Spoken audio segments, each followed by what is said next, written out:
Dalam video kali ini, saya akan mengkritik tentang representasi yang saya buat untuk UTS Studio Riset Arsitektur. Dalam video kali ini, saya akan membahas tentang Video ini perubahan saya posisi mulai arsitektur dengan yang terjadi karena adanya pandemi, kecepatan dan juga perkembangan teknologi di masa 1,75. yang akan datang. Dalam arsitektur, menurut pengertian para ahli, bisa disebutkan kalau arsitektur membahas tentang bangunan dan segala aktivitas. Pada slide ini, mungkin lebih baik diberikan sedikit narasi, sehingga orang yang melihat itu bisa mengerti gambar ini itu menjelaskan tentang apa. Juga elemen yang membentuk satu bangunan. Teori menurut Herman Hesberger, dalam bukunya yang berjudul Lesson for Student in Architecture, mengatakan salah satu unsur penting dalam Lebih baik buku itu hanya disebutkan dan langsung masuk kepada bagian materinya. Apa yang ingin disampaikan dari buku ini?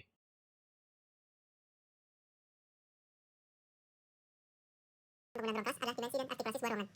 Di mana dimensi itu adalah ruang yang sudah terbentuk oleh garis horizontal dan vertikal. Dan artikulasi adalah permukaan satu bentuk atau bidang secara bersama-sama membentuk satu volume. Jadi bisa dikatakan artikulasi membentuk sebuah dimensi dalam satu ruangan. Dimensi dan artikulasi dalam sebuah ruang kelas membahas tentang tata ruang, bagaimana penempatan dinding, jendela, interior yang Kemudian kalau pada bagian slide ini, yang bisa kita lihat kalau diagram sama tabelnya itu jaraknya terlalu dekat, sehingga seperti sempit. Lebih baik diberikan jarak beberapa senti, sehingga orang yang menonton juga lebih mudah menganalisa gambar itu.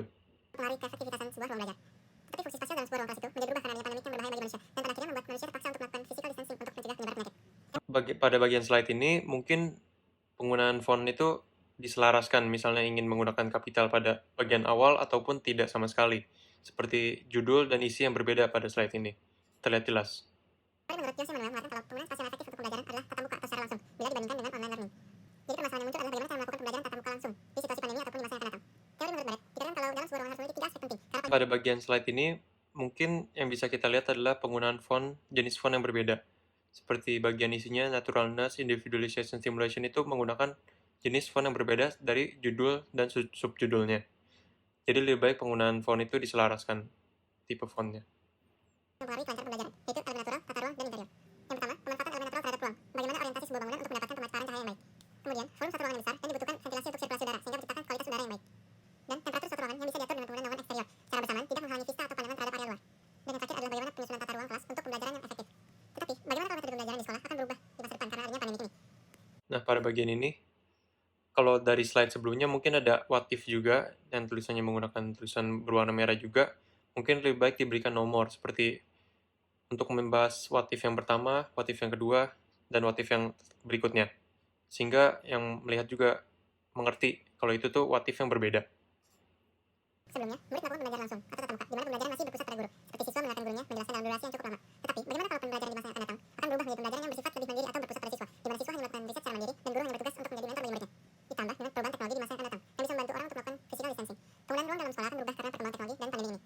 Perkembangan teknologi yang memungkinkan untuk digunakan dalam pembelajaran adalah augmented reality, virtual reality, 360 cinema, dan juga holographic. Tetapi tidak semua penggunaan teknologi itu bisa selaras dengan perancangan ruangan yang baik untuk pandemi ini, seperti hologram atau holografik yang membutuhkan ruang tertutup untuk penggunaan alat tersebut.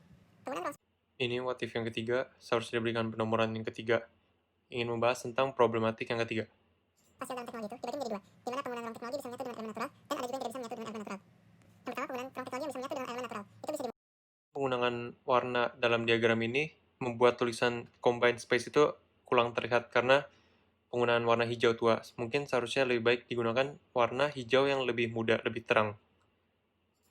dimulai dengan penggunaan material interior dalam ruangan. Riset mengatakan kalau bahan yang paling tepat untuk digunakan adalah aluminium dan Kemudian pada slide ini, penggunaan gambar sama tulisannya itu terlalu kecil. Tidak seperti diagram-diagram sebelumnya. Jadi lebih baik diperbesar untuk memudahkan orang membaca. karena virus corona hanya mampu bertahan sekitar 4 sampai 8 jam. Teknologi yang bisa menyatu dengan elemen natural seperti pencahayaan matahari adalah VR, di mana penggunaan VR itu tidak terpengaruhi oleh cahaya dari luar dan hanya membutuhkan space atau ruang yang tidak terlalu luas. Pada bagian ini, bisa kita lihat kalau ada tanda panah, dan tanda panah itu warnanya sama seperti diagramnya. Jadi kita kadang bingung bagian mana yang panah, bagian mana yang diagram itu.